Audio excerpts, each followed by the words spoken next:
For the next many months, we will be studying about the women of the Bible. ಆದುದರಿಂದ ಇನ್ನು ಮುಂದಿನ ಕೆಲವು ತಿಂಗಳುಗಳು ನಾವು ಸತ್ಯವೇದದಲ್ಲಿ ಹೇಳಲ್ಪಟ್ಟಿರುವಂತಹ ಸ್ತ್ರೀಯರ ಕುರಿತಾಗಿ ನಾವು ಕಲಿಯುವುದಕ್ಕಿದ್ದೇವೆ. What lesson can we learn from their life? ಅವರ ಜೀವನದಿಂದ ನಮಗೆ ಯಾವ ಪಾಠವು ಅದು ಕಲಿಸಲ್ಪಡುತ್ತದೆ ಎಂಬಂತ ವಿಷಯದಲ್ಲಿ. Who do we start with? ಅಥವಾ ನಾವು ಯಾರಿಂದ ನಾವು ಪ್ರಾರಂಭ ಮಾಡಬೇಕು? We will start with our great grandmother Eve from the Garden of Eden.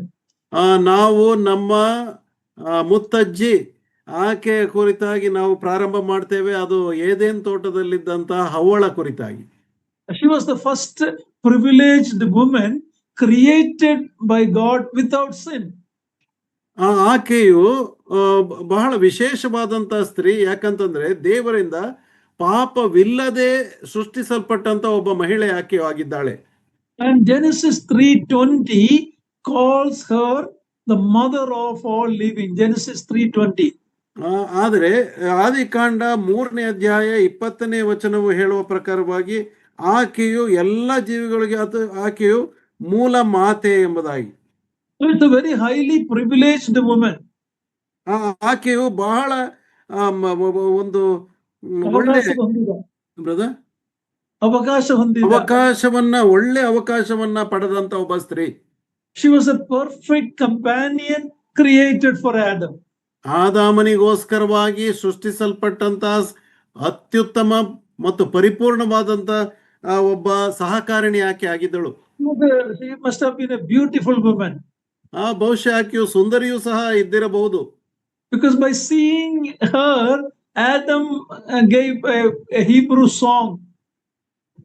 ಯಾಕಂದ್ರೆ ಆಕೆಯನ್ನು ನೋಡಿದಾಗ ಅಬ್ರಹಾಮನು ಒಂದು ಇಬ್ರಿಯ ಹಾಡನ್ನ ಆದಾಮನು ಒಂದು ಇಬ್ರಿಯ ಹಾಡನ್ನ ಆತನು ವರ್ಣಿಸುತ್ತಾನೆ. ಒಂದು ಪ್ರೇಮ ಗೀತ.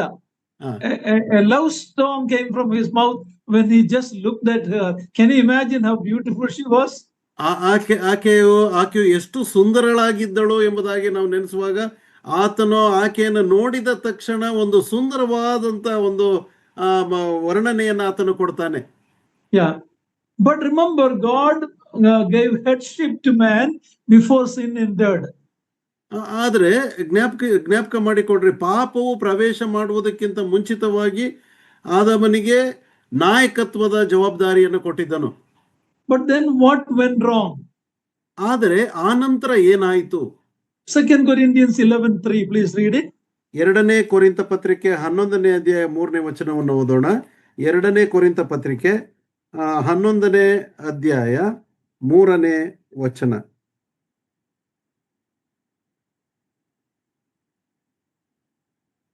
The first woman we are studying is Eve, okay? Let's read it. ಆದರೆ ಹೇಗೆ ಹವ್ವಳು ಸರ್ಪದ ಕುಯುಕ್ತಿಗೆ ಒಳಬಿದ್ದು ಮೋಸ ಹೋದಳೋ ಹಾಗೆಯೇ ನಿಮ್ಮ ಮನಸ್ಸು ಕ್ರಿಸ್ತನ ವಿಷಯದಲ್ಲಿರಬೇಕಾದ ಯಥಾರ್ಥತ್ವವನ್ನು ಪಾತಿವ್ರತ್ಯವನ್ನು ಬಿಟ್ಟು ಕೆಟ್ಟು ಹೋದೀತೆಂದು ನನಗೆ ಭಯ ಉಂಟು. Here we read that Satan beguiled Eve. ಇಲ್ಲಿ ನಾವು ಓದ್ತೇವೆ, ಸೈತಾನನು ಆಕೆಯನ್ನ ಕುಯುಕ್ತಿಗೆ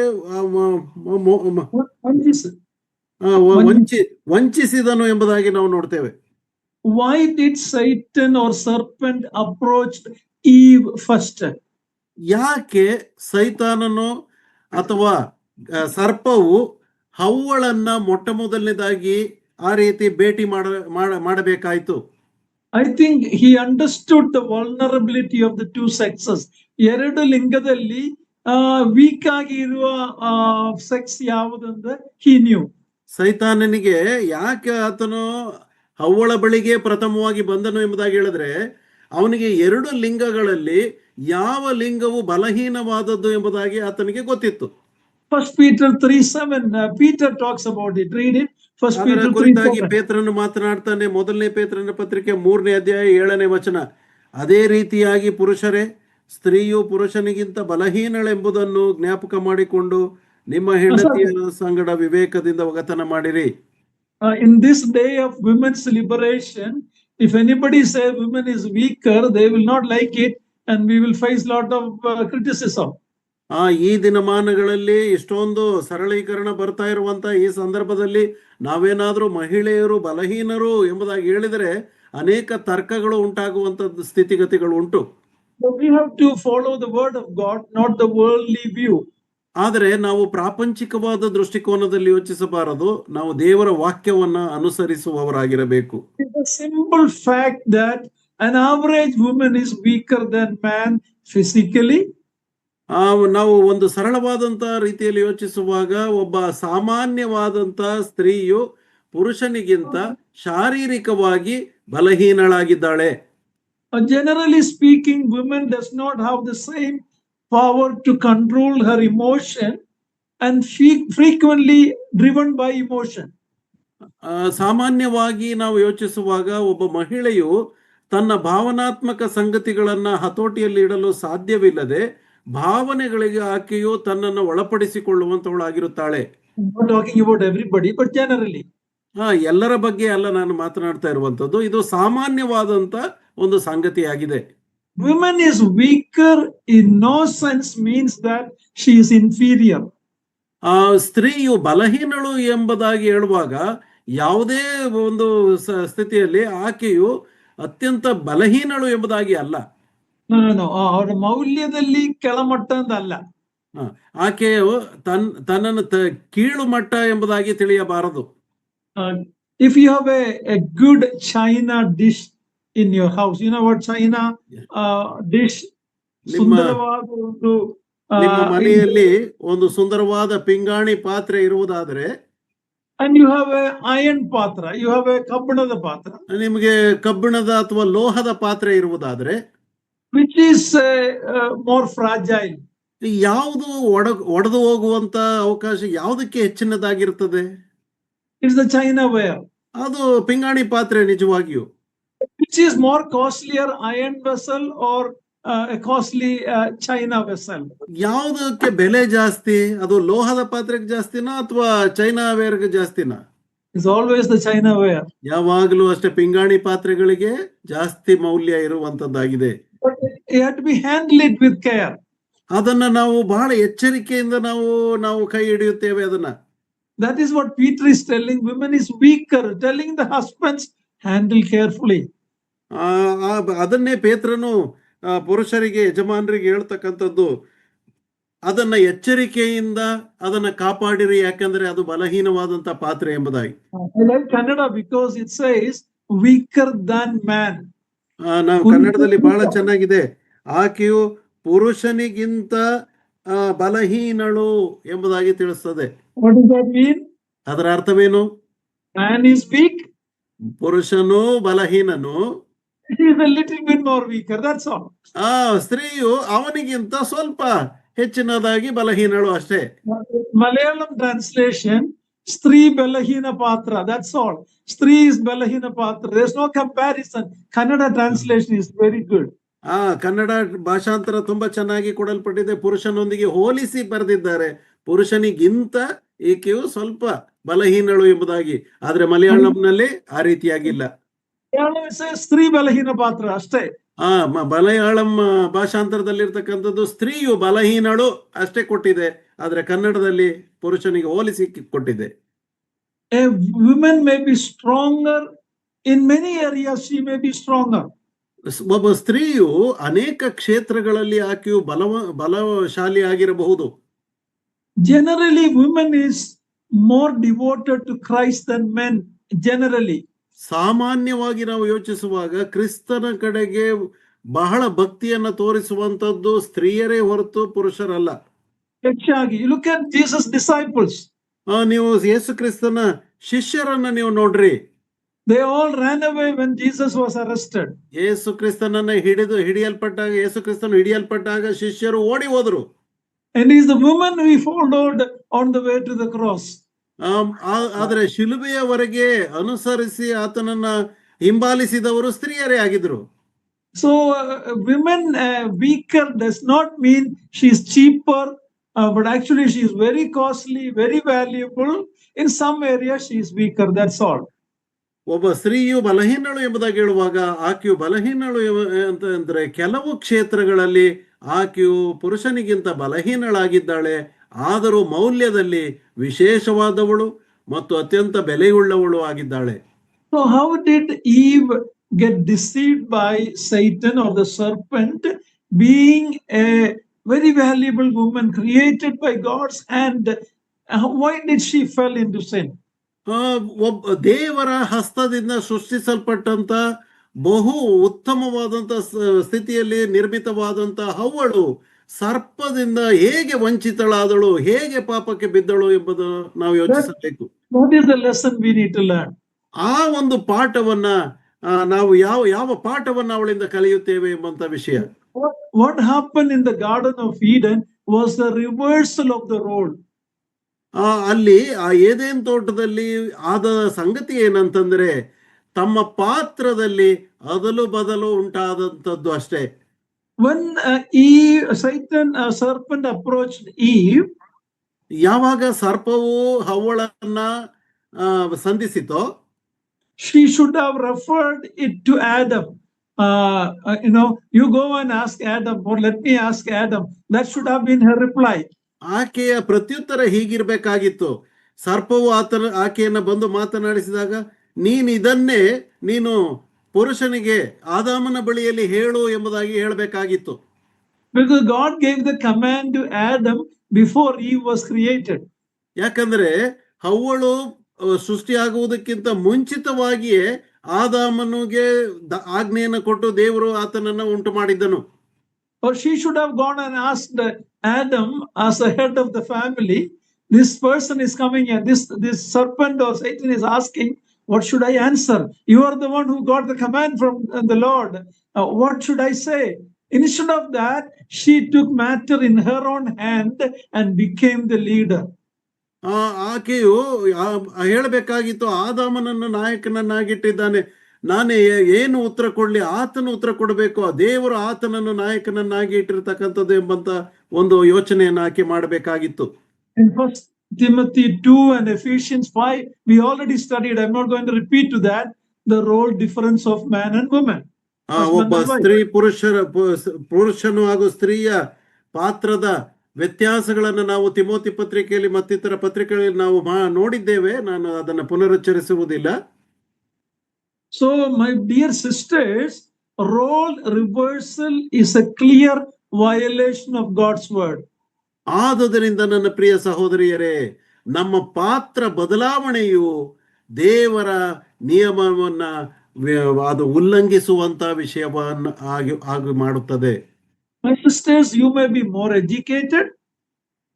ಬಹುಶಃ ನೀನು ಹೆಚ್ಚಿನ ವಿದ್ಯಾಭ್ಯಾಸವನ್ನ ಪಡೆದಿರಬಹುದು. You may be more smarter. ತುಂಬಾ ಚುರುಕಾದಂತವಳಾಗಿರಬಹುದು. But you remember, God has set your husband as the head of the family. ಆದ್ರೆ ಜ್ಞಾಪಿಸಿಕೊಡ್ರಿ, ನಿಮ್ಮ ಕುಟುಂಬದ ಶಿರಸ್ಸಾಗಿ ಅಥವಾ ತಲೆಯಾಗಿ ಪುರುಷನನ್ನ ದೇವರು ನೇಮಿಸಿದ್ದಾನೆ. If you violate that, you are violating God's creation order. ನೀವು ಇದನ್ನು ವಿರೋಧಿಸುವುದಾದರೆ ದೇವರ ಸೃಷ್ಟಿ ಕಾರ್ಯವನ್ನು ವಿರೋಧಿಸುವಂತವರಾಗಿರುತ್ತೀರಿ. In our assembly gathering, ನಮ್ಮ ಸಭೆಯು ಸೇರಿ ಬರುವಾಗ we don't normally have the sisters lead in prayer or in teaching. We don't have that because the Bible don't allow that. ನಾವು ಯಾವುದೇ ಕಾರಣಕ್ಕೂ ಸ್ತ್ರೀಯರನ್ನ ಮುಂದೆ ನಾಯಕತ್ವ ವಹಿಸಿ ಮಾತನಾಡುವುದಕ್ಕೆ ಅಥವಾ ಹಾಡುವುದಕ್ಕೆ ನಾವು ಆ ರೀತಿಯಾಗಿ ಬಿಡುವುದಿಲ್ಲ. ಯಾಕೆಂತಂದ್ರೆ ಸತ್ಯವೇದವಾದಕ್ಕೆ ಅವಕಾಶ ಕೊಡುವುದಿಲ್ಲ. ಹಾಡು ಜೊತೆಯಲ್ಲಿ ಹಾಡಬಹುದು, ನಾನು ಅದು ಹೇಳಲಿಲ್ಲ. ಇನ್ ಲೀಡಿಂಗ್, ಇನ್ ಟೀಚಿಂಗ್ ಹಾಡು ಎಲ್ಲರೂ ಸೇರಿ ಹಾಡಬಹುದು. ಬಟ್ ಟೀಚ್ ಮಾಡುವುದಕ್ಕಾಗಲಿ ಇಲ್ಲ, ಎಲ್ಲರೂ ಇರುವಾಗ ಪ್ರಾರ್ಥನೆ ಲೀಡ್ ಮಾಡುವುದಕ್ಕೆ ಸಾಧಾರಣ ಅಸೆಂಬ್ಲಿಗಳಲ್ಲಿ ಅದು ನಾವು ಕ್ರಮ ನಮಗಿಲ್ಲ. ನಮ್ಮ ಸಹೋದರ ಸಾಮಾನ್ಯ ಸಭೆಗಳಲ್ಲಿ ನಾವು ಸೇರಿ ಬರುವಾಗ ನಾಯಕರಾಗಿ ಪುರುಷರನ್ನೇ ನಾವು ಬಳಸುವಂತವರಾಗಿದ್ದೇವೆ. ಸ್ತ್ರೀಯರು ಬೋಧಿಸುವುದಕ್ಕಾಗಲಿ, ಅವರು ವಾಕ್ಯ ಹಂಚುವುದಕ್ಕಾಗಲಿ, ಪ್ರಾರ್ಥನೆಯನ್ನು ಮಾಡುವುದಕ್ಕಾಗಲಿ ಅವರಿಗೆ ಅವಕಾಶ ಕೊಡುವುದಿಲ್ಲ. Now, among sisters meeting, they can pray, they can share the word. But normally in an assembly where men and sisters are there, our sisters don't take that role. ಈ ಪಾತ್ರವನ್ನ ಸಾಮಾನ್ಯವಾಗಿ ಸಹೋದರಿಯರು ಸೇರಿ ಬಂದಂತ ಸಭೆಗಳಲ್ಲಿ ಅವರು ಮಾಡುವಂತವರಾಗಿರಬಹುದು. ಆದರೆ ಪುರುಷರು ಮತ್ತು ಸ್ತ್ರೀಯರು ಸೇರಿ ಬಂದಂತಹ ಸಭೆಯಲ್ಲಿ ಅವರು ಮಾಡಲಿಕ್ಕೆ ಅವಕಾಶವಿಲ್ಲ. ಸಹೋದರಿಗಳ ಕೂಟದಲ್ಲಿ ಅವರು ಮಾಡಬಹುದು, ಬಟ್ ಸಹೋದರಿ ಇರುವಾಗ ಆ ಕ್ರಮ ನಮಗಿಲ್ಲ, ಯಾಕಂದ್ರೆ ಅದು ದೇವರ ವಾಕ್ಯಕ್ಕೆ ವಿರುದ್ಧವಾಗಿದೆ. God's obedience to God's word is more important than sacrifice. ಆ ದೇವರ ವಾಕ್ಯಕ್ಕೆ ವಿಧೇಯತೆಯನ್ನು ತೋರಿಸುವಂತದ್ದು ಯಜ್ಞ ಹೋಮಗಳಿಗಿಂತ ವಿಶೇಷವಾದದ್ದಾಗಿದೆ. But in many of the denominations like CSI, Bhakt Singh group, so many other groups, we see women leading. ಆದರೆ ಅನೇಕ ಪಂಗಡಗಳಲ್ಲಿ ನಾವು ನೋಡ್ತೇವೆ, CSI ಮತ್ತು ಭಕ್ತ ಸಿಂಗ್ ತಂಡಗಳಲ್ಲಿ ಸ್ತ್ರೀಯರೇ ನಾಯಕತ್ವವನ್ನು ವಹಿಸಿ ಅವರು ನಾಯಕರಾಗಿ ಅವರು ಮುನ್ನಡೆಸುವಂತವರಾಗಿದ್ದಾರೆ. When you are teaching the word of God in the church, ನೀವು ಸಭೆಯಲ್ಲಿ ದೇವರ ವಾಕ್ಯವನ್ನ ಬೋಧಿಸುವಾಗ you are doing it with the authority of God. ನೀವು ಅದನ್ನ ದೇವರ ಅಧಿಕಾರವನ್ನ ಹೊಂದಿದವರಾಗಿ ನೀವು ಮಾಡುವಂತವರಾಗಿರುತ್ತೀರಿ. You are leading a church prayer. ಆದರೆ ಒಂದು ಪ್ರಾರ್ಥನೆಯನ್ನ ನೀವು ಮುನ್ನಡೆಸುವಾಗ you are representing the whole church, you are leading in prayer. ನೀವು ಆ ಇಡೀ ಸಭೆಯವರ ಪರವಾಗಿ ಪ್ರಾರ್ಥನೆಯನ್ನ ನಡೆಸುವಂತ ನಾಯಕರಾಗಿ ನೀವಿರುತ್ತೀರಿ. It is better the sisters don't do that, to be obedient to the word of God. ಆದುದರಿಂದ ಸಹೋದರಿಯರು ಇಂಥದ್ದನ್ನ ಮಾಡದೆ ಈ ದೇವರ ವಾಕ್ಯಕ್ಕೆ ವಿಧೇಯರಾಗಿರುವಂತದ್ದು ಒಳ್ಳೆಯದು. The other day I was in a Zoom meeting in an assembly. ಒಂದು ಸಭೆಯಲ್ಲಿ ಒಂದು Zoom ಮೀಟಿಂಗ್ ನಲ್ಲಿ I was there yesterday night. ನಿನ್ನೆ ನಾನು ಸೇರಿದ್ದೆ. I was asked to share a testimony about the ministry. ಸೇವೆಯ ಕುರಿತಾಗಿ ಸಾಕ್ಷಿಯನ್ನು ಕೊಡಬೇಕೆಂಬುದಾಗಿ ನನ್ನನ್ನು ಕೇಳಿಕೊಂಡಿದ್ರು. After that the prayer came, the elders asked one sister to lead in prayer. ಪ್ರಾರ್ಥನೆಯ ಸಮಯ ಬಂದಾಗ ಒಬ್ಬ ಹಿರಿಯರು ಒಬ್ಬ ಸಹೋದರಿಯನ್ನ ಪ್ರಾರ್ಥನೆ ಮಾಡುವುದಕ್ಕಾಗಿ ಕೇಳಿಕೊಂಡ್ರು. That is the first time I am seeing that in the assembly. ಇದು ಮೊಟ್ಟ ಮೊದಲನೇದಾಗಿ ಒಂದು ಸಭೆಯಲ್ಲಿ ವಿಷಯ ಇದಾಗಿತ್ತು. So in other words, even in our assembly we are changing. ಇನ್ನೊಂದು ಪದದಲ್ಲಿ ಹೇಳುವುದಾದ್ರೆ ನಮ್ಮ ಸಭೆಗಳಲ್ಲಿಯೂ ಸಹ ಇಂಥ ಒಂದು ಬದಲಾವಣೆಗಳು ಕಂಡು ಬರುತ್ತಾ ಇದೆ. With the changing time. ನಾವು ಸಮಯವು ಬದಲಾಗುತ್ತಾ ಬಂದ ಹಾಗೆ ನಾವು ಕೂಡ ಬದಲಾಗುತ್ತಿದ್ದೇವೆ. God doesn't allow that. ಆದರೆ ದೇವರ ವಾಕ್ಯವು ಇದಕ್ಕೆ ಅನುಮತಿಯನ್ನ ಕೊಡುತ್ತಾ ಇಲ್ಲ. It's better we obey the word of God than violating the word of God. ದೇವರ ವಾಕ್ಯವನ್ನ ವಿರೋಧಿಸುವುದಕ್ಕಿಂತ ದೇವರ ವಾಕ್ಯಕ್ಕೆ ವಿಧೇಯರಾಗಿ ನಡ್ಕೊಳ್ಳುವುದು ಒಳ್ಳೆಯದು. So the first reason why Eve was deceived because she reversed the role, she took Adam's responsibility. ಯಾಕೆ ಹವ್ವಳು ವಂಚನೆಗೆ ಒಳಬಿದ್ದಳು ಎಂಬುದಾಗಿ ಯೋಚಿಸುವಾಗ ಆಕೆಯು ತನ್ನ ಯಜಮಾನನ ಪಾತ್ರವನ್ನ ವಹಿಸಿಕೊಂಡಿದ್ದರಿಂದಲೇ. Satan brought a doubt in the word of God to Eve. ಸೈತಾನನು ದೇವರ ವಾಕ್ಯದಿಂದ ಒಂದು ಸಂದೇಹವನ್ನ ಹವ್ವಳಲ್ಲಿ ಆಕೆಯನ್ನು ಹುಟ್ಟಿಸಿದನು. God indeed said you should not eat from any tree. ಈ ಮರಗಳಲ್ಲಿ ನೀನು ಯಾವ ಮರದ ಹಣ್ಣನ್ನು ತಿನ್ನಬಾರದು ಎಂಬುದಾಗಿ ಹೇಳಿದ್ದಾನೋ ಎಂಬುದಾಗಿ ಕೇಳಿದಳು. You and I should never doubt the word of God. ಆದುದರಿಂದ ನೀನು ನಾನು ದೇವರ ವಾಕ್ಯದಲ್ಲಿ ಸಂದೇಹವನ್ನ ನಾವು ಇಟ್ಟುಕೊಳ್ಳಬಾರದು. We all have beliefs and doubts. We all have some areas we may have doubt, some area we have strong belief. ನಾವೆಲ್ಲರೂ ನಮಗೆ ಕೆಲವು ಕ್ಷೇತ್ರಗಳಲ್ಲಿ ನಮಗೆ ನಂಬಿಕೆ ಉಂಟು, ಕೆಲವು ಕ್ಷೇತ್ರಗಳಲ್ಲಿ ನಮಗೆ ನಂಬಿಕೆ ಇಲ್ಲ. ಅನುಮಾನ ಇರಬಹುದು, ಡೌಟ್ ಇರಬಹುದು, ಸಂದೇಹಗಳು ಅಥವಾ ಅನುಮಾನಗಳು ಸಹ ಇರುವಂತದ್ದಾಗಿರ್ತದೆ. You believe your belief, doubt your doubt. ಅಂದ್ರೆ ನಿಮ್ಮ ನಂಬಿಕೆಯನ್ನು ನಂಬಿರಿ, ನಿಮ್ಮ ಸಂದೇಹವನ್ನು ನಂಬಬಾರದು. Okay, keep your belief as belief, doubt your doubt. Don't reverse it. Don't believe your doubt, don't doubt your belief. ಅರ್ಥವಾಯ್ತು? ನೀವು ಯಾವ ವಿಷಯವನ್ನ ನಂಬಿದ್ದೀರೋ ಅದರಲ್ಲಿ ನಿಮ್ಮ ನಂಬಿಕೆ ಗಟ್ಟಿಯಾಗಿರ್ಲಿ. ಯಾವುದರಲ್ಲಿ ಸಂದೇಹವಿದೆಯೋ ಅದರಲ್ಲಿ ಸಂದೇಹವಾಗಿಯೇ ಇದ್ದುಕೊಳ್ಳಲಿ. ಸಂದೇಹವನ್ನ Don't believe your doubt and don't doubt your belief if it is biblical. ಅದು ಸತ್ಯವೇದಕ್ಕನುಸಾರವಾಗಿ ಹೇಳುವಾಗ ನಿಮ್ಮ ಸಂದೇಹವನ್ನ ಅನುಮಾನವನ್ನ ನಂಬಿಕೆಗಾಗಲಿ ಅಥವಾ ನಂಬಿಕೆಯನ್ನ ಅನುಮಾನಕ್ಕಾಗಲಿ ಬಿಟ್ಟು ಕೊಡಬೇಡ್ರಿ. Yeah. So serpent knew the vulnerability of Eve. Durbalade, ಅಲ್ವಾ? He knew the vulnerability of Eve. ಆದುದರಿಂದ ಈ ಸರ್ಪಕ್ಕೆ ಹವ್ವಳ ಬಲಹೀನತೆ ಅದು ಅದಕ್ಕೆ ಗೊತ್ತಿತ್ತು. And because he got her in the bite, ಅಂದ್ರೆ ಮೀನನ್ನು ಹಿಡಿಯಲಿಕ್ಕೆ ಇದಾಗ್ತದೆ ಅಲ್ವಾ? Once he got her, then he deceived her all the way. ಆ ಒಂದು ಸಾರಿ ಗಾಳ ಹಾಕಿ ಆಹಾರವನ್ನು ಹಾಕಿ ಆ ಮೀನನ್ನ ಹಿಡಿಯುವ ಹಾಗೆ ಅವಳನ್ನು ಹಿಡಿದನು, ಆ ನಂತರದಲ್ಲಿ ಪೂರ್ತಿಯಾಗಿ ಆಕೆಯನ್ನ ಹಿಂಬಾಲಿಸ್ತಾ ಬಂದನು. And not only saying that, then says, no, if you eat this, you will not die, you will become like God. See how it started with a doubt on the word of God and reversing the role, and she fell all the way. ನೋಡ್ರಿ ಹೇಗೆ ಪ್ರಾರಂಭ ಮಾಡಿದನು. ದೇವರ ವಾಕ್ಯವನ್ನ ಸಂದೇಹಾಸ್ಪದವಾಗಿ ಆತನು ಕೇಳಿ ಅಲ್ಲಿಂದ ಆಚೆಗೆ ಮುಂದಕ್ಕೆ, ಇಲ್ಲ ಇದನ್ನು ತಿಂದರೆ ನೀವು ದೇವರಂತೆ ಆಗುತ್ತೀರಿ, ನೀವೆಂದಿಗೂ ಸಾಯುವುದಿಲ್ಲ ಎಂಬಂತ ವಿಷಯಗಳನ್ನ ಮುಂದುವರಿಸುತ್ತಾ ಅದನ್ನ ಆಕೆಯ ಒಂದು ಬಲಹೀನತೆಯನ್ನ ಬಳಸಿಕೊಂಡನು. The word of God tells all of us, men and women, don't give chance for Satan. Satanige avakasha kodabediri. If you give an inch, he will take feet and feet. You don't give him opportunity. ನಿಮಗೆ ಒಂದು ಬೆರಳನ್ನ ಕೊಟ್ರೆ ಹಸ್ತವನ್ನು ನುಂಗಿದರು ಎಂಬ ರೀತಿಯಲ್ಲಿ ಸೈತಾನನಿಗೆ ಒಂದು ಸ್ವಲ್ಪ ಅವಕಾಶ ಕೊಟ್ರೆ ಆತನು ಅಡಿಗಟ್ಟಲೆ ಆತನು ನುಂಗುವಂತವನಾಗಿದ್ದಾನೆ. Important women, all of our great grandmother, the woman who was created without sin, fell into sin because of reversing the role. ನಮ್ಮ ಮುತ್ತಜ್ಜಿ ಆದಂತ ಆ ಹವ್ವಳು ಪಾಪವಿಲ್ಲದವಳಾಗಿ ಸೃಷ್ಟಿಸಲ್ಪಟ್ಟರೂ ಸಹ ವಂಚನೆಗೆ ಒಳಗಾಗಿ ಪಾಪಕ್ಕೆ ಒಳಬಿದ್ದ ಕಾರಣ ಏನೆಂದರೆ ಆಕೆಯು ತನ್ನ ಪಾತ್ರವನ್ನ ಬದಲಾಯಿಸಿಕೊಂಡದ್ದರಿಂದಲೇ. Threefold temptation. ಅದರಲ್ಲೂ 3 ತರಹದ ವಂಚನೆಗೆ ಶೋಧನೆಗೆ ಆಕೆ ಒಳಬಿದ್ದಳು. It's the temptation of lust of the flesh, ಶರೀರದ ಇಚ್ಛೆ. ಅದು ಶರೀರದ ಆಸೆ. ಗುಡ್ ಫಾರ್ ಫುಡ್, ಇದು ತಿನ್ನುವುದಕ್ಕೆ ಯೋಗ್ಯವಾಗಿದೆ ಎಂಬುದಾಗಿ. Lust of the eyes, pleasant to see, ಮತ್ತು ನೋಡುವುದಕ್ಕೆ ರಮ್ಯವಾದದ್ದಾಗಿತ್ತು.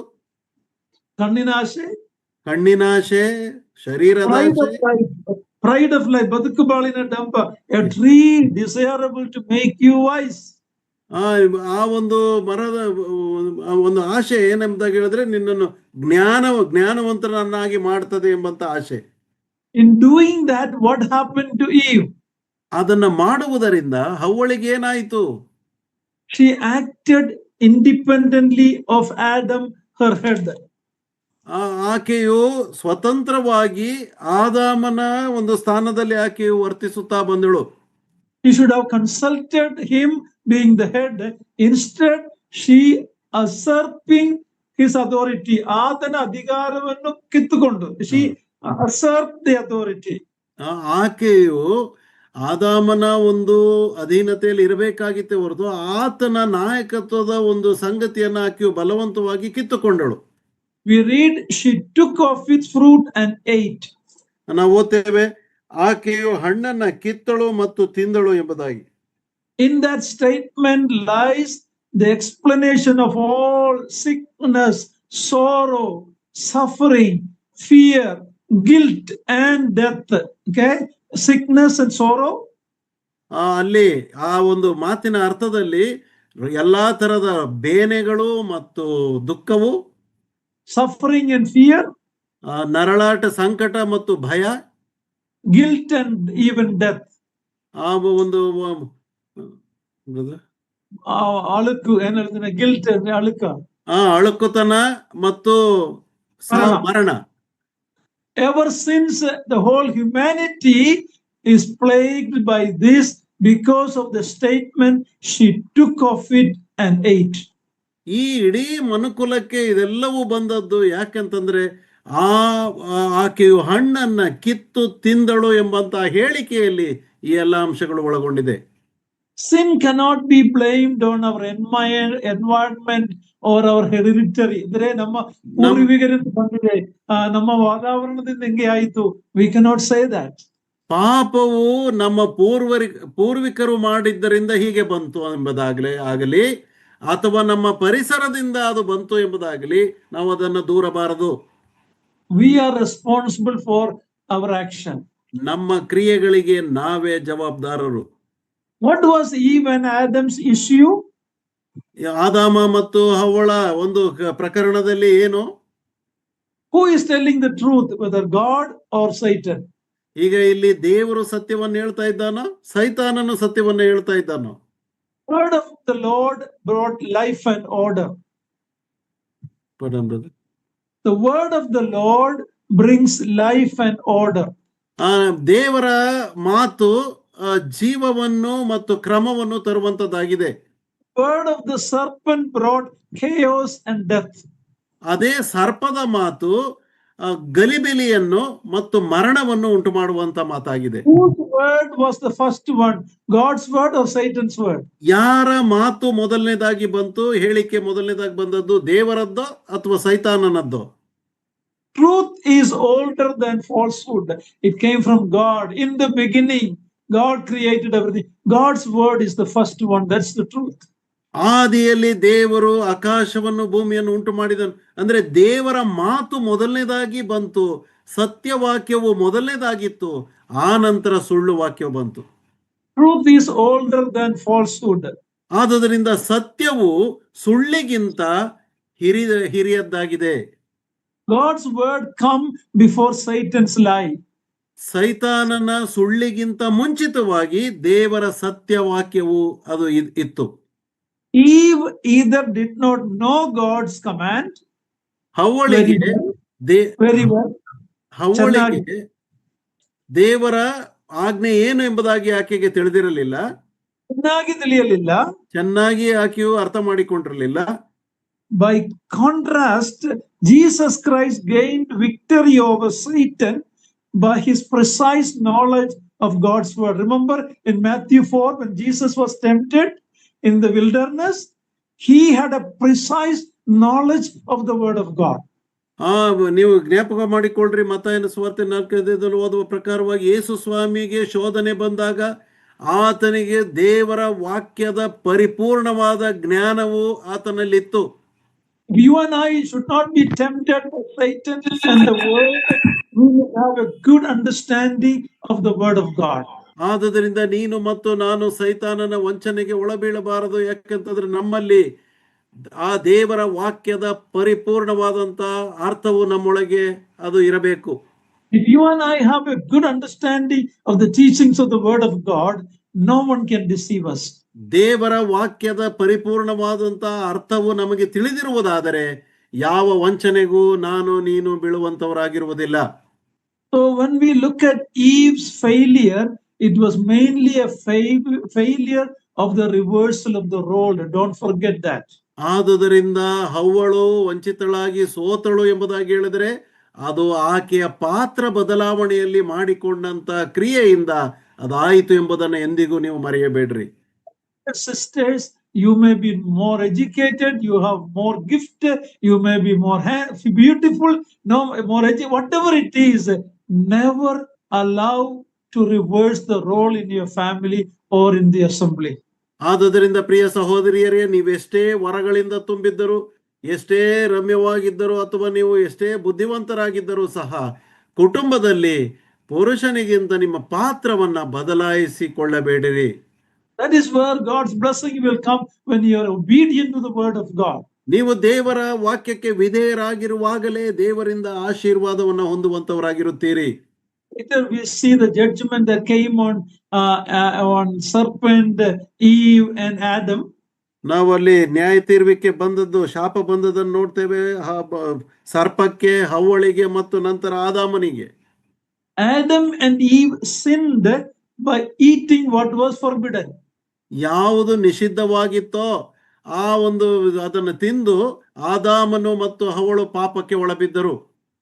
Now in chapter 3, 18 and 19, please read that.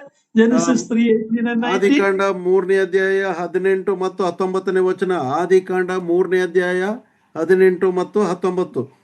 ಆ ಭೂಮಿಯಲ್ಲಿ ಮುಳ್ಳುಗಿಡಗಳು ಕಳೆಗಳು ಬಹಳವಾಗಿ ಹುಟ್ಟುವವು, ಹೊಲದ ಬೆಳೆಯನ್ನು ಅನುಭವಿಸುವಿ. ನೀನು ತಿರುಗಿ ಮಣ್ಣಿಗೆ ಸೇರುವ ತನಕ ಬೆವರಿಡುತ್ತಾ ಬೇಕಾದ ಆಹಾರವನ್ನು ಸಂಪಾದಿಸಬೇಕು. ನೀನು ಮಣ್ಣಿನಿಂದ ತೆಗೆಯಲ್ಪಟ್ಟವನಲ್ಲವೋ, ನೀನು ಮಣ್ಣೆ, ಪುನಃ ಮಣ್ಣಿಗೆ ಸೇರತಕ್ಕವನಾಗಿದ್ದಿ ಎಂದು ಹೇಳಿದನು. Adam and Eve sinned by eating.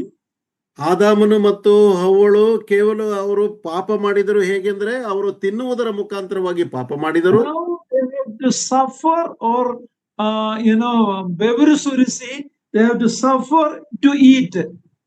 ಈಗ ಅವರು ಆ ರೀತಿಯಾಗಿ ಮಾಡಿದ್ದರಿಂದ ಇಡೀ ಜೀವಮಾನ ಪೂರ್ತಿ ತಿನ್ನುವುದಕ್ಕೋಸ್ಕರವಾಗಿ ಪ್ರಯಾಸ ಪಡಬೇಕು.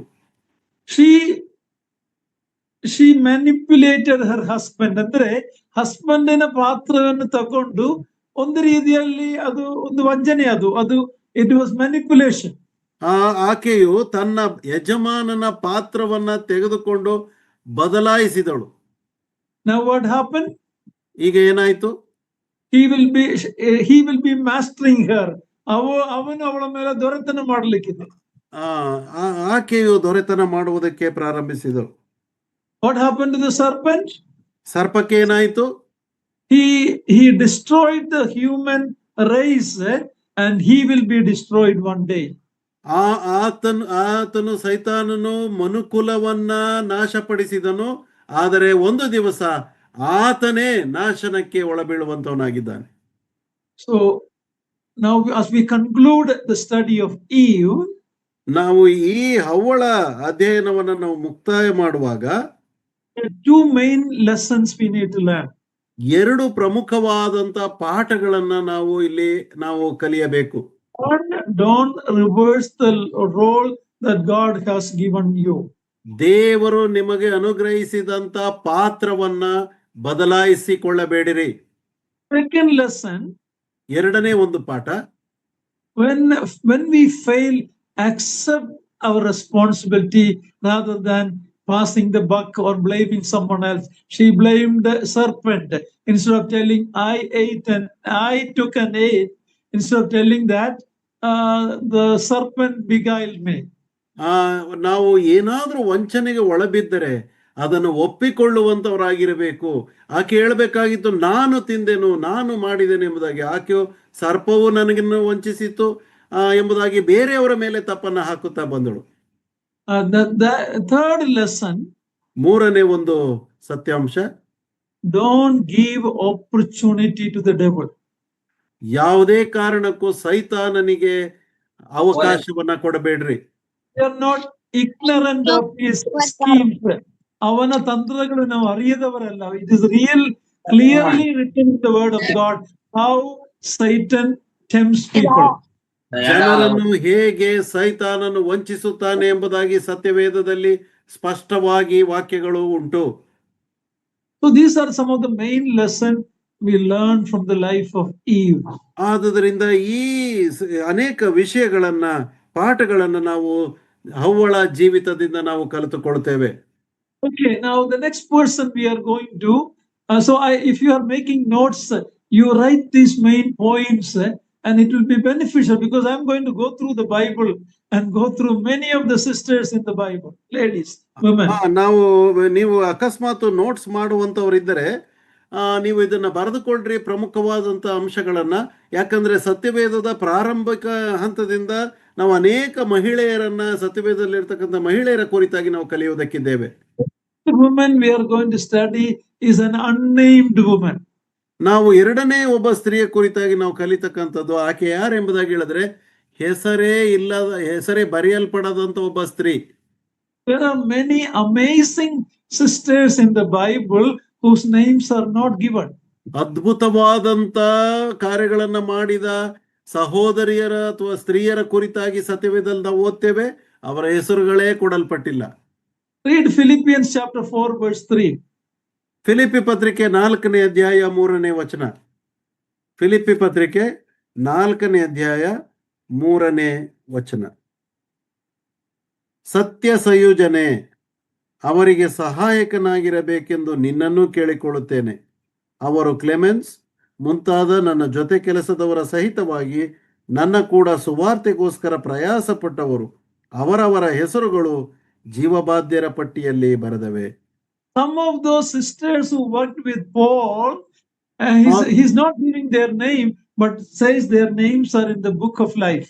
ಕೆಲವು ಸ್ತ್ರೀಯರು ಯಾರು ಪೌಲನ ಸೇವೆಯಲ್ಲಿ ಕೈ ಜೋಡಿಸಿ ಆತನಿಗೆ ಸಹಾಯಿಸಿದರೋ ಅವರ ಹೆಸರುಗಳು ಕೊಡಲ್ಪಟ್ಟಿಲ್ಲ, ಆದರೆ ಜೀವಬಾಧ್ಯರ ಪಟ್ಟಿಯಲ್ಲಿ ಬರೆದವೆ.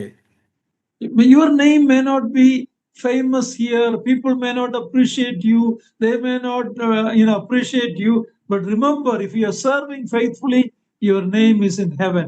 ಬಹುಶಃ ನಿಮ್ಮ ಹೆಸರು ಯಾರು ಕೊಂಡಾಡದೇ ಇರಬಹುದು, ನಿಮ್ಮ ಹೆಸರನ್ನು ಯಾರು ಹೇಳದೆ ಅಥವಾ ಅದನ್ನ ಹೆಚ್ಚಿನದಾಗಿ ಸ್ಥಾನ ಕೊಡದೇ ಇರಬಹುದು, ಆದರೆ ಜ್ಞಾಪಕ ಇಟ್ಟುಕೊಳ್ರಿ, ನೀವು ನಂಬಿಗಸ್ತರಾಗಿ ಮಾಡುವಂತ ಸೇವಕಿಯರಾಗಿದ್ದರೆ ನಿಮ್ಮ ಹೆಸರುಗಳು ಪರಲೋಕದಲ್ಲಿ ಜೀವಬಾಧ್ಯರ ಪಟ್ಟಿಯಲ್ಲಿ ಬರೆದದ್ದಾಗಿರುತ್ತದೆ. Comfort to a sister who is serving without expecting any name or fame. What a comforting word is this, that their names are in God's book. ಯಾವ ಹೆಸರನ್ನು ಬಯಸದೆ ತನ್ನ ಸೇವೆಯನ್ನು ಮಾಡುವಂತಹ ಸಹೋದರಿಯರ ಕುರಿತಾಗಿ ಈ ವಾಕ್ಯವು ಎಷ್ಟು ಆದರಣೆಯನ್ನ ಕೊಡುವಂತ ವಾಕ್ಯವು ಇದಾಗಿದೆ ನೋಡ್ರಿ. Who is the next person we are going to study about? ಮುಂದಿನ ಒಬ್ಬ ವ್ಯಕ್ತಿ ಯಾರು ನಾವು ಕಲಿತಕ್ಕಂಥದ್ದು? Genesis chapter 3 verse 22. ಆದಿಕಾಂಡ 3ನೇ ಅಧ್ಯಾಯ 22ನೇ ವಚನ. ಆದಿಕಾಂಡ 3ನೇ ಅಧ್ಯಾಯ 22ನೇ ವಚನ. We are not looking at every woman, okay, but some important women. Genesis 3:22. Read, brother. ಆದಿಕಾಂಡ 3:22 ಎಲ್ಲ ಸ್ತ್ರೀಯರ ಕುರಿತಾಗಿ ನೋಡುವುದಿಲ್ಲ, ಕೆಲವು ಪ್ರಮುಖವಾದಂತ ಸ್ತ್ರೀಯರ ಕುರಿತಾಗಿ ನಾವು ನೋಡ್ತೇವೆ. ಆದಿಕಾಂಡ 3:22. ಮತ್ತು ಯೆಹೋವ ದೇವರು, ಈ ಮನುಷ್ಯನು ಒಳ್ಳೆಯದರ ಕೆಟ್ಟದರ ಭೇದವನ್ನರಿತು ನಮ್ಮಲ್ಲಿ ಒಬ್ಬನಂತಾದನಲ್ಲ. I'm sorry, I made a mistake. I think 4:22. Yes. Let me see. I think Yes. I made a mistake. Okay. ಆದಿಕಾಂಡ 4:22. I'm sorry. One second. 5:22. Please forgive me. ದಯಮಾಡಿ ಕ್ಷಮಿಸಿರಿ. ಆದಿಕಾಂಡ 5:22. ಆದಿಕಾಂಡ 5:22.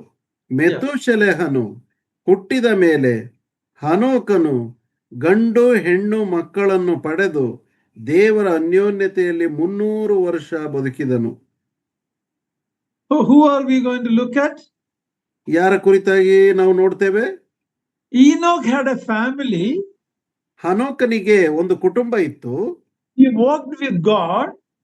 ಆತನು ದೇವರೊಂದಿಗೆ ಅನ್ಯೋನ್ಯತೆಯಲ್ಲಿ ನಡೆಯುತ್ತಾ ಬಂದನು. We read that he had sons and daughters. ಅಲ್ಲಿ ಓದ್ತೇವೆ ಗಂಡು ಮತ್ತು ಹೆಣ್ಣು ಮಕ್ಕಳು ಅವನಿಗಿದ್ದರು ಎಂಬುದಾಗಿ. Definitely he had a wife, right?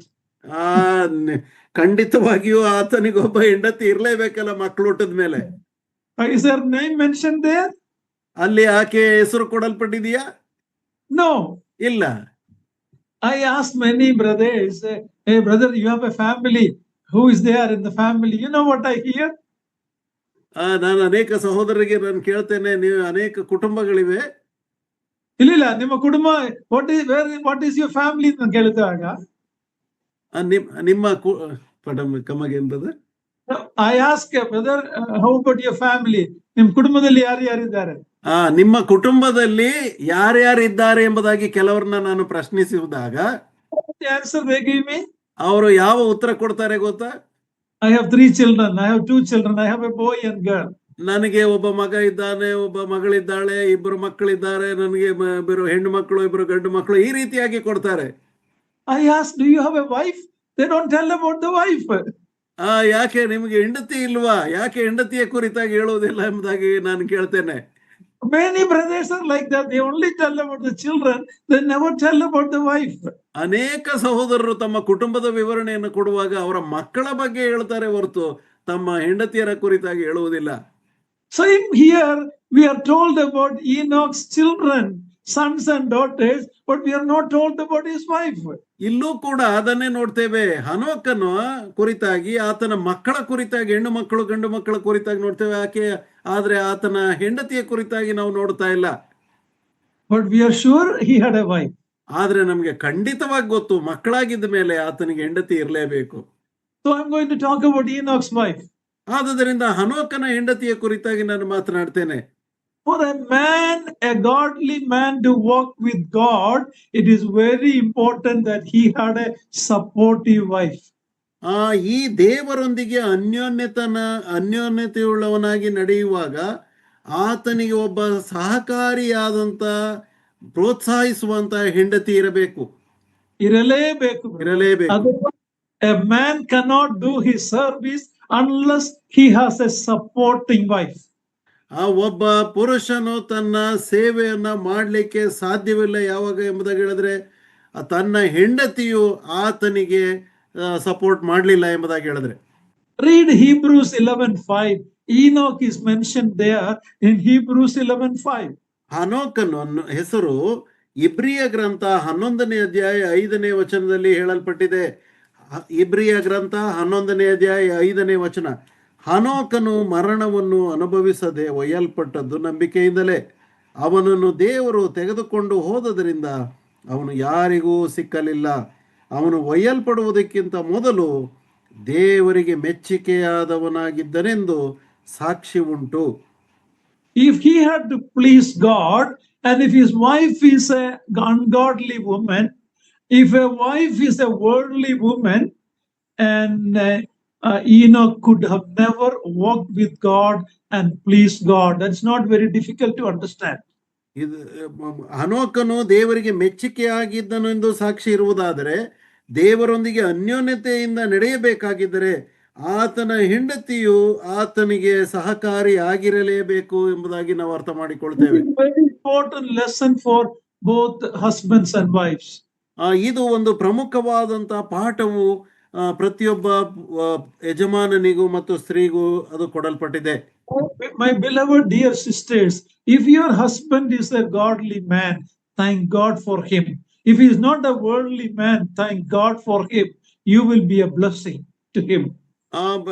ಪ್ರಿಯ ಸಹೋದರಿಯರೇ, ನಿಮ್ಮ ಪತಿಯು ಆತನು ದೈವಿಕವಾದಂತ ಭಕ್ತನಾಗಿದ್ದಾನೋ ದೇವರಿಗೆ ಸ್ತೋತ್ರ ಮಾಡ್ರಿ. ಆತನು ಪ್ರಾಪಂಚಿಕನಾಗಿರುವುದಿಲ್ಲವೋ ದೇವರಿಗೆ ಸ್ತೋತ್ರ ಮಾಡ್ರಿ. Your name may not be well known to anybody like Enoch's wife, but Enoch's wife had a major role, I believe, in Enoch pleasing God. ದೇವರನ್ನ ಮೆಚ್ಚಿಸುವುದರಲ್ಲಿ ಹನೋಕನಿಗೆ ಜೊತೆಗಾರ್ತಿಯಾಗಿ ಆತನ ಹೆಂಡತಿಯು ಇದ್ದಳು ಎಂಬುದಾಗಿ ನಾನು ನಂಬುತ್ತೇನೆ. ಅದೇ ಪ್ರಕಾರವಾಗಿ ನಿಮ್ಮ ಹೆಸರುಗಳು ಪ್ರಖ್ಯಾತಿ ಬಾರದಿದ್ದರೂ ಸಹ ನಿಮ್ಮ ಯಜಮಾನರಿಗೆ ನೀವು ಗೌರವವನ್ನು ಸಲ್ಲಿಸಿರಿ. Proverbs 31:23. ಜ್ಞಾನೋಕ್ತಿ 31ನೇ ಅಧ್ಯಾಯ 23ನೇ ವಚನವನ್ನು ನೋಡ್ರಿ. ಜ್ಞಾನೋಕ್ತಿ 31ನೇ ಅಧ್ಯಾಯ 23ನೇ ವಚನ. ಆಕೆಯ ಪತಿಯು ನ್ಯಾಯಸ್ಥಾನದಲ್ಲಿ ದೇಶದ ಹಿರಿಯರ ಮಧ್ಯೆ ಕೂತಿರುವಾಗ ಪ್ರಸಿದ್ಧನಾಗಿ ಕಾಣುವನು. The husband of a virtuous woman is known in the gates. ಆ ಒಂದು ಊರಿನ ಬಾಗಿಲುಗಳ ಬಳಿ ಗುಣವತಿಯಾದ ಸ್ತ್ರೀಯ ಪತಿಯು ಊರು ಬಾಗಿಲಲ್ಲಿ ಪ್ರಶಸ್ತಿಯುಳ್ಳ Kannada is poor. Tell brother. ಊರು ಬಾಗಿಲಲ್ಲಿ ಕೂತಿರುವಾಗ ಆ ಗುಣವತಿಯಾದ ಸ್ತ್ರೀಯ ಪತಿಯು ಆತನು ಹೆಸರನ್ನ ಮಾಡುತ್ತಾನೆ, ಅಂದ್ರೆ ಪ್ರಸಿದ್ಧನಾಗಿ ಕಂಡು ಬರುತ್ತಾನೆ. Man's role is in the public, in the work, in the assembly leadership, and your job, my dear sisters, is to make sure that he is doing his work well for the Lord, whether it is in the office or in the public or in the assembly leadership. It is your responsibility to support him so his job can be done well. ಒಬ್ಬ ಪುರುಷನು ಉತ್ತಮ ರೀತಿಯಲ್ಲಿ ಕಾರ್ಯನಿರ್ವಹಿಸಬೇಕಾದರೆ ಅದು ಕಚೇರಿಯಲ್ಲಿರಬಹುದು, ಅಥವಾ ಒಂದು ಸಾರ್ವಜನಿಕವಾದಂಥ ಸ್ಥಳದಲ್ಲಿರಬಹುದು, ಅಥವಾ ಸಭೆಯಲ್ಲಿ ನಾಯಕತ್ವದ ಸ್ಥಾನದಲ್ಲಿರಬಹುದು.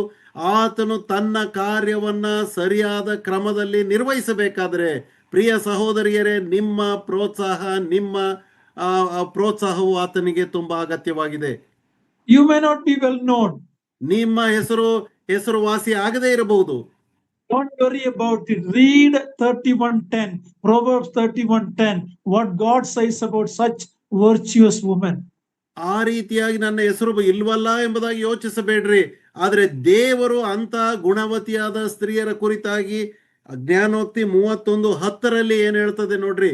ಜ್ಞಾನೋಕ್ತಿ 31:10, ಗುಣವತಿಯಾದ ಸತಿಯು ಎಲ್ಲಿ ಸಿಕ್ಕಾಳು, ಆಕೆಯು ಹವಳಕ್ಕಿಂತಲೂ ಬಹು ಅಮೂಲ್ಯಳು. I read this only about sisters, not about men. ಪುರುಷರು ಈ ವಜ್ರ ತರ ಜಮ್ ತರ ಅಂದಿಲ್ಲ. But a woman like that, even though her name is not published there, nobody may know her, but before God, she is very precious. ಅಲ್ಲಿ ಆಕೆ ಹೆಸರು ಬರೆಯಲ್ಪಟ್ಟದ್ದಾಗಿ ಕಂಡು ಬರದಿದ್ದರೂ ಸಹ ದೇವರ ದೃಷ್ಟಿಯಲ್ಲಿ, ದೇವರ ಎದುರಿನಲ್ಲಿ ಅಂತಹ ಸ್ತ್ರೀಯು ಬಹು ಅಮೂಲ್ಯಳು, ಹವಳಕ್ಕೆ ಹೋಲಿಸಲ್ಪಟ್ಟಿದ್ದಾಳೆ. Verse 11 says, her husband's heart trusts her. 11ನೇ ವಚನ ಹೇಳ್ತದೆ, ಪತಿ ಹೃದಯವು ಆಕೆಯಲ್ಲಿ ಭರವಸವನ್ನಿಡುತ್ತದೆ. This is the kind of life God wants a husband and wife to live.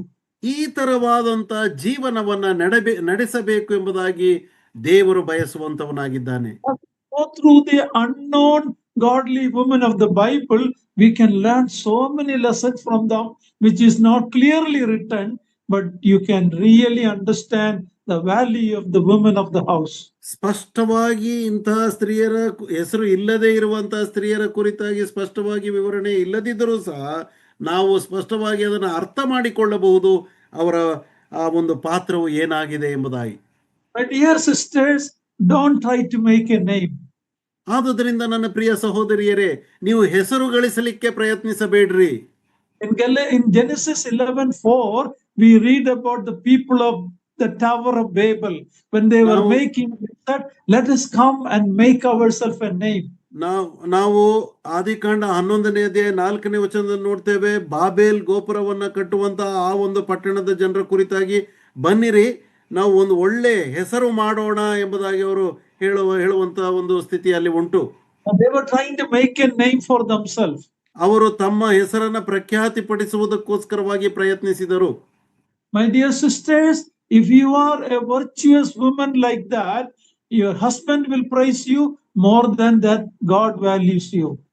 ನನ್ನ ಪ್ರಿಯ ಸಹೋದರಿಯರೇ, ನೀವು ಏನಾದರೂ ಈ ರೀತಿಯಾಗಿ ಇರುವುದಾದರೆ, ಒಂದು ಒಳ್ಳೆಯ ಜೀವನವನ್ನು ನಡೆಸುತ್ತಾ ಇದ್ದರೆ, ನಿಮ್ಮ ಪತಿಯು ನಿಮ್ಮನ್ನ ಕೊಂಡಾಡುವಂತವನಾಗಿದ್ದಾನೆ ಮತ್ತು ದೇವರು ನಿಮ್ಮನ್ನು ಗುರುತಿಸುವಾತನಾಗಿದ್ದಾನೆ. Such women's husband also have a responsibility. ಅಂತ ಸ್ತ್ರೀಯ ಪುರುಷನಿಗೂ ಸಹ ಒಂದು ಜವಾಬ್ದಾರಿಕೆ ಇದೆ. What is it? Verse 28, verse second part. 28ನೇ ವಚನ 2ನೇ ಭಾಗ. ಅದು ಏನೆಂಬುದಾಗಿ ಹೇಳಿದ್ರೆ, ಅದೇ ಜ್ಞಾನೋಕ್ತಿ 31ನೇ ಅಧ್ಯಾಯದ 28ನೇ ವಚನದ 2ನೇ ಭಾಗ. 31ನೇ ಅಧ್ಯಾಯ 28ನೇ ವಚನದ 2ನೇ ಭಾಗ.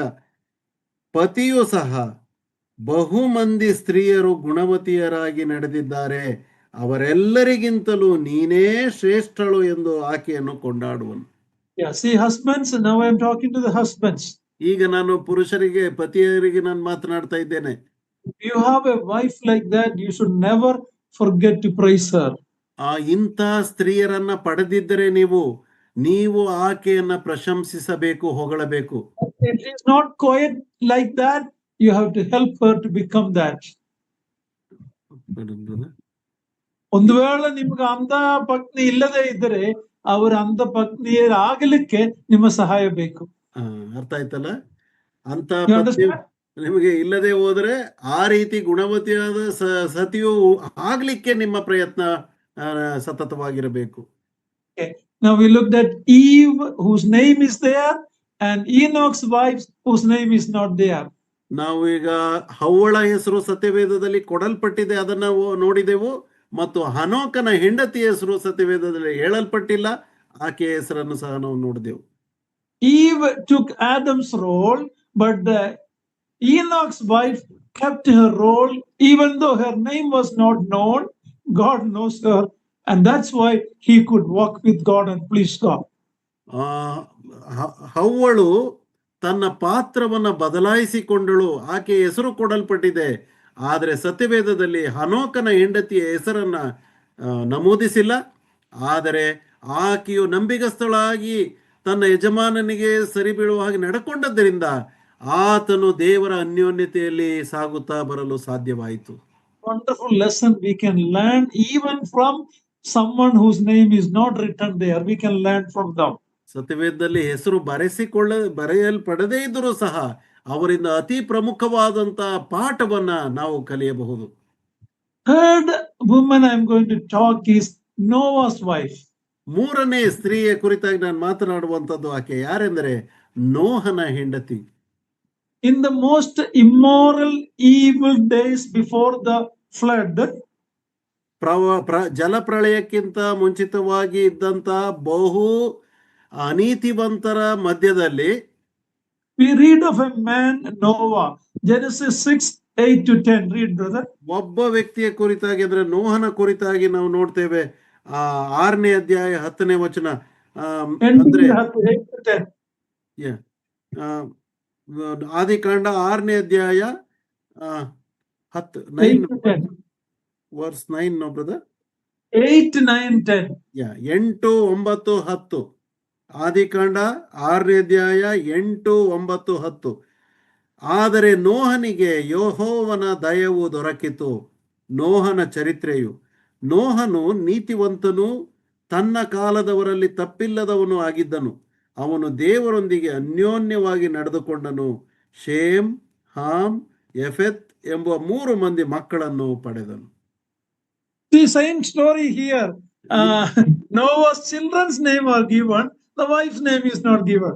ಇಲ್ಲೂ ಅಷ್ಟೇ, ನೋಹನ ಹೆಂಡತಿ ಹೆಸರು ಕೊಟ್ಟಿಲ್ಲ, ಆದ್ರೆ ನೋಹನ ಮಕ್ಕಳ ಹೆಸರುಗಳು ಕೊಡಲ್ಪಟ್ಟಿವೆ. God gave him a very serious assignment. ದೇವರು ಒಂದು ಗಂಭೀರವಾದಂತ ಒಂದು ಕೆಲಸವನ್ನ ನೋಹನಿಗೆ ನೇಮಿಸಿದನು. He has to build a huge ark. ಒಂದು ದೊಡ್ಡದಾದಂತ ನಾವೆಯನ್ನ ಮಾಡಬೇಕೆಂಬಂತ ಒಂದು ಕೆಲಸ. It was to be done when there was no rain ever in the world. ಅದಕ್ಕೆ ಮುಂಚೆ ಮಳೆ ಇರಲಿಲ್ಲ. ಪ್ರಪಂಚದಲ್ಲಿ ಎಂದಿಗೂ ಸಹ ಇಲ್ಲದಂತ ಮಳೆ, ಆ ಮಳೆ ಬೀಳುವುದಕ್ಕಿಂತ ಮುಂಚಿತವಾಗಿ ಆತನು ನಾವೆಯನ್ನ ಮಾಡಬೇಕಾಗಿತ್ತು. And he was building the ark not in the Mangalore port or the Mumbai or Cochin port. He was building the ark in a dry ground. ಆತನು ಎಲ್ಲೋ ಮಂಗಳೂರಿನಂತಹ ಬಂದರು ಪಟ್ಟಣದಲ್ಲಾಗಲಿ ಅಥವಾ ಮುಂಬೈನಂತಹ ಬಂದರು ಪಟ್ಟಣದಲ್ಲಿ ಆತನು ನಾವೆಯನ್ನ ಕಟ್ಟಲಿಲ್ಲ. ಆತನು ಕಟ್ಟಿದ್ದು ಒಂದು ಬಯಲು ಸೀಮೆಯಲ್ಲಿ. He had to build the ark and also do the preaching. He was a preacher of righteousness. Peter tells in 2 Peter 5. 2ನೇ ಪೇತ್ರನ ಪತ್ರಿಕೆಯಲ್ಲಿ 5ನೇ ಅಧ್ಯಾಯದಲ್ಲಿ ಪೇತ್ರನು ಹೇಳುತ್ತಾನೆ, ಆತನು ನಾವೆಯನ್ನ ಕಟ್ಟುವುದರ ಜೊತೆಗೆ ಆತನು ನೀತಿಯನ್ನು ಬೋಧಿಸುವವನು ಸಹ ಆಗಿದ್ದನು. ನೀತಿ ಪ್ರಸಂಗಿಯಾಗಿತ್ತು. ಆತನು ಪ್ರಮುಖವಾದಂತ ಪ್ರಸಂಗಿಯಾಗಿದ್ದನು. How long? 120 years. ಎಷ್ಟರವರೆಗೆ? 120 ವರ್ಷದವರೆಗೆ. What was he getting from people? Mockery, hasya. ಜನರಿಂದ ಏನ್ ಸಿಗ್ತಾ ಇತ್ತು ಅವನಿಗೆ? ಜನರು ಆತನ ಬೋಧನೆಗಳಿಗೆ ಗೇಲಿ ಮಾಡುವಂತವರಾಗಿದ್ದರು. He had a hard work. He preached for 120 years. 120 ವರ್ಷಗಳವರೆಗೂ ಆತನು ಬಹಳ ಕಠಿಣವಾಗಿ ಆತನು ಬೋಧಿಸುವ, ಪ್ರಸಂಗಿಸುವಂತ ವ್ಯಕ್ತಿ ಆತನಾಗಿದ್ದನು. How many people got saved after 120 years preaching? 120 ವರ್ಷಗಳು ಆತನ ಪ್ರಸಂಗಕ್ಕೆ ಎಷ್ಟು ಮಂದಿ ರಕ್ಷಣೆಯನ್ನು ಹೊಂದಿದರು? Not even one. ಯಾರು ಕೂಡ ಇಲ್ಲ. But we read in chapter 7:1. Please read, brother. Genesis 7. ಆದರೆ 7ನೇ ಅಧ್ಯಾಯದಲ್ಲಿ ಒಬ್ಬರ ಕುರಿತಾಗಿ ನಾವು ಓದ್ತೇವೆ. 7:1. 7ನೇ ಅಧ್ಯಾಯ 1ನೇ ವಚನ. ಆಗ ಯೆಹೋವನು ನೋಹನಿಗೆ, ನೀನು ನಿನ್ನ ಮನೆಯವರೆಲ್ಲರೂ ನಾವೆಯಲ್ಲಿ ಸೇರಿರಿ. ಈಗಿನವರಲ್ಲಿ ನೀನೊಬ್ಬನೇ ನನ್ನ ಮುಂದೆ ನೀತಿವಂತನಾಗಿ ನಡೆಯುವುದನ್ನು ನೋಡಿದ್ದೇನೆ. Helping to raise 3 children in that wicked society without Noah's wife's wholehearted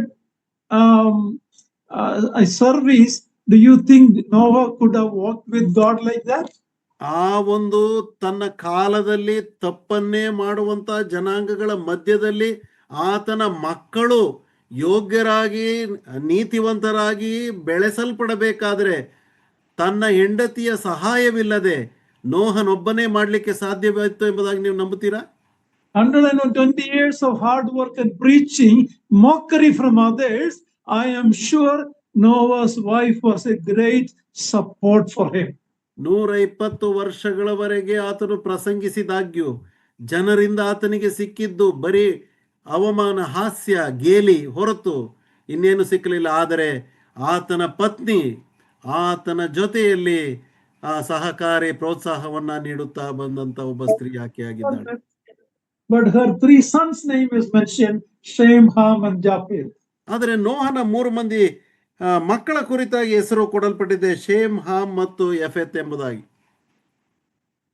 Sisters, when you build the home, Proverbs 14:1, ಜ್ಞಾನವಂತಳು ಮನೆಯನ್ನು ಕಟ್ಟುತ್ತಾನೆ. A wise woman build the home.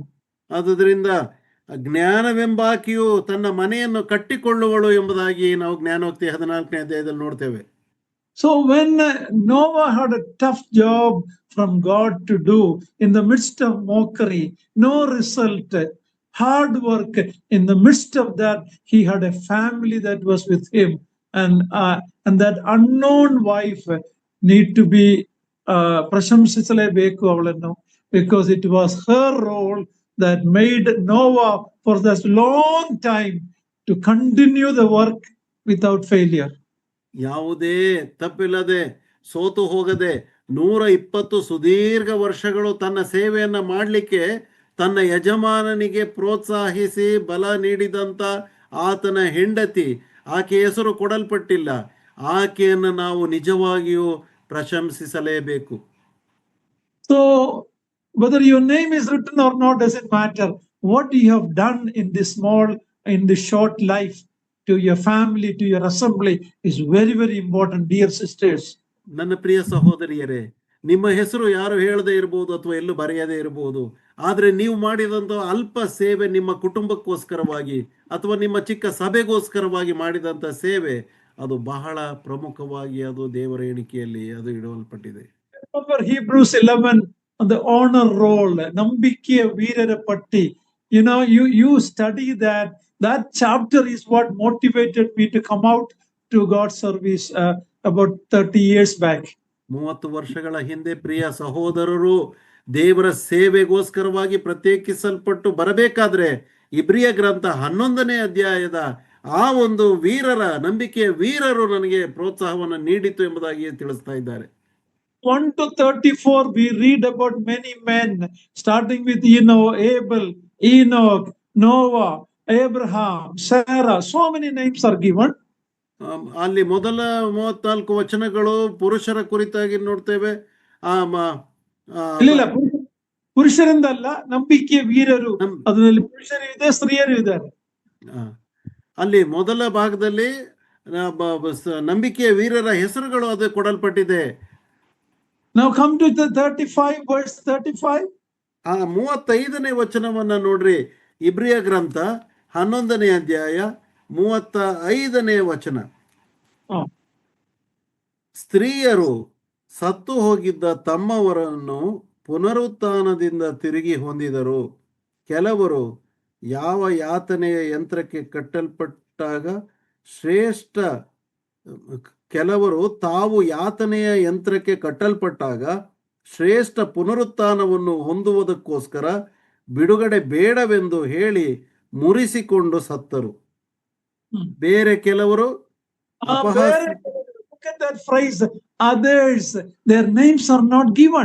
ಅವರ ಹೆಸರುಗಳು ಕೊಟ್ಟಿಲ್ಲ, ಬೇರೆ ಕೆಲವರು ಎಂಬುದಾಗಿ ಹೇಳಲ್ಪಟ್ಟಿದೆ. 36ನೇ ವಚನ. ಬೇರೆ ಕೆಲವರು ಅಪಹಾಸ್ಯ, ಕೊರಡೆಯ ಪೆಟ್ಟು, ಬೇಡಿ, ಸೆರೆಮನೆ ಇವುಗಳನ್ನು ಅನುಭವಿಸಿದರು. After giving a lot of names, ಇಲ್ಲಿ ಇಷ್ಟೆಲ್ಲ ಹೆಸರುಗಳು ಕೊಡಲ್ಪಟ್ಟ ನಂತರ the writer to Hebrews, I think he is running out of time, or space. He is telling others, yet others. ಬೇರೆ ಕೆಲವು name is not given. ಅಲ್ಲಿ ಬರಹಗಾರನು, ಇಬ್ರಿಯ ಗ್ರಂಥದ ಬರಹಗಾರನು ಆ ಸಮಯದ ಕೊರತೆಯಿಂದಲೋ ಏನೋ ಗೊತ್ತಿಲ್ಲ, ಅಲ್ಲಿ ಹೇಳ್ತಾ ಇಲ್ಲ, ಬೇರೆ ಕೆಲವರು ಎಂಬುದಾಗಿ ಹೆಸರು ಕೊಡದೇನೆ ಬೇರೆ ಕೆಲವರು ಎಂಬುದಾಗಿ ಆತನು ಬರೆಯುವಂತವನಾಗಿದ್ದಾನೆ. They were less important than the ones whose names were given.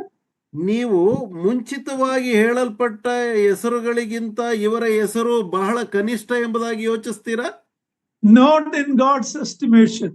ದೇವರ ದೃಷ್ಟಿಯಲ್ಲಿ ಹಾಗೆ ಅಲ್ಲವೇ ಅಲ್ಲ. God knows all their name. Others, yet others. We don't know, but God knows. They are all heroes of faith. ಬೇರೆ ಇನ್ನೂ ಕೆಲವರು ಎಂಬುದಾಗಿ ಹೇಳುವಾಗ ನಮಗೆ ಗೊತ್ತಿಲ್ಲದೆ ಇರಬಹುದು ಅವರ ಹೆಸರು, ಆದರೆ ದೇವರಿಗೆ ಅವರೆಲ್ಲರ ಹೆಸರು ಗೊತ್ತಿದೆ. As we are closing today's study, this study encourages me. I hope, my dear sisters, this study encourages you. ನಾನು ನಾನು ಈ ಅಧ್ಯಯನವನ್ನು ಹೇಳುವಾಗ ಪ್ರಿಯ ಸಹೋದರ, ನಾನು ನಂಬುತ್ತೇನೆ ನೀವು ಈ ಅಧ್ಯಯನದಿಂದ ನಿಮ್ಮನ್ನ ಅದು ಪ್ರೋತ್ಸಾಹಿಸುವಂತದ್ದಾಗಿದೆ ಎಂಬುದಾಗಿ ನಾನು ನಂಬುತ್ತೇನೆ. I'm preparing this from the grace God gives me to write this and teach it. It's an encouragement to me. ಪ್ರಾರ್ಥನಾ ಪೂರ್ವಕವಾಗಿ ದೇವರಿಂದ ಕೃಪೆಯನ್ನು ಹೊಂದಿ ನಾನು ಇದನ್ನ ಬರೆದುಕೊಂಡು ಇದನ್ನ ನಾನು ನಿಮಗೆ ಹೇಳುವಾಗ ಅದು ನಿಜವಾಗಿಯೂ ನನಗೂ ಸಹ ಪ್ರೋತ್ಸಾಹವನ್ನ ನೀಡುವಂತ ವಿಷಯವಾಗಿದೆ. You build a home, you build an assembly helping your husband. Maybe your name is not appreciated by anybody. You have no name here, doesn't matter. Your name is in heaven and it will be published. One day you will receive the reward from the Lord. ಪ್ರಿಯ ಸಹೋದರಿಯರೇ, ನಿಮ್ಮ ಹೆಸರುಗಳು ಎಲ್ಲಿ ಹೇಳಲ್ಪಡದೇ ಇದ್ದರು, ಯಾರು ಸಹ ಅದನ್ನು ಹೊಗಳದೇ ಇದ್ದರು, ಅದಕ್ಕಾಗಿ ನೀವು ನಿರಾಶರಾಗಬೇಡ್ರಿ. ನಿಮ್ಮ ಹೆಸರುಗಳು ಜೀವಬಾಧ್ಯರ ಪಟ್ಟಿಯಲ್ಲಿ ಬರೆದದೆ. ಪರಲೋಕದಲ್ಲಿ ಒಂದು ದಿವಸ ಅದು ನಿಮ್ಮ ಹೆಸರುಗಳು ಹೇಳಿ ಕೊಂಡಾಡಲ್ಪಡುತ್ತದೆ. ಅದು ದೇವರಿಂದ ಮೆಚ್ಚುಗೆಗೆ ಬರುವಂತ ದಿನ ಬರುತ್ತದೆ. What Eve did, don't reverse your role. ನಿಮ್ಮ ಪಾತ್ರವನ್ನ ಹವ್ವಳು ಮಾಡಿದ ಹಾಗೆ ಬದಲಾಯಿಸಿಕೊಳ್ಳಬೇಡ್ರಿ. But do what Enoch's wife and Noah's wife did. Even though it is not written there, we can definitely believe that. ಅಲ್ಲಿ ಅವರ ಹೆಸರುಗಳು ಬರೆಯದೇ ಇದ್ದರೂ ಸಹ ನೋಹನ ಹೆಂಡತಿ ಇರಬಹುದು, ಹನೋಕನ ಹೆಂಡತಿ ಇರಬಹುದು, ಅವರ ಹೆಂಡತಿಯರು ನಡ್ಕೊಂಡ ಪ್ರಕಾರವಾಗಿ ನೀವು ಸಹ ನಡ್ಕೊಳ್ರಿ. May God help you to live such family life and you be a blessing to your family and to your assembly. ಇಂಥ ಒಂದು ಕುಟುಂಬದ ಜೀವನವನ್ನು ನಡೆಸುವ ಹಾಗೆ ದೇವರು ನಿಮ್ಮನ್ನು ಆಶೀರ್ವದಿಸಲಿ.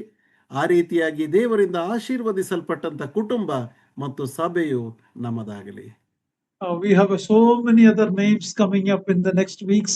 Please join regularly, study from the word of God, become a blessing for others. ಮುಂದಿನ ವಾರಗಳಲ್ಲಿ ಇನ್ನೂ ಅನೇಕ ಇಂತಹ ಸ್ತ್ರೀಯರ ಕುರಿತಾಗಿ ನಾವು ಕಲಿಯುವುದಕ್ಕಿದ್ದೇವೆ. ನೀವು ಇಂಥ ಅಧ್ಯಯನದಲ್ಲಿ ನೀವು ಸೇರಿ ಬನ್ರಿ ಮತ್ತು ಇದನ್ನ ಕಲಿತು ನಿಮ್ಮ ಕುಟುಂಬ ಜೀವನವನ್ನು ಆಶೀರ್ವಾದ ಪಾತ್ರರನ್ನಾಗಿ ನೀವು ಮಾಡಿಕೊಳ್ಳ್ರಿ ಎಂಬುದಾಗಿ ನಾವು ಹೇಳುವಂತವರಾಗಿದೆ. Join, I am encouraged. Please join regularly. May God's name be glorified. ಕ್ರಮವಾಗಿ ನೀವು ಸೇರಿ ಬನ್ರಿ, ಅಧ್ಯಯನ ಮಾಡ್ರಿ. ಈ ರೀತಿಯಾಗಿ ಮಾಡುವ ದೇವರ ನಾಮವು ಮಹಿಮೆ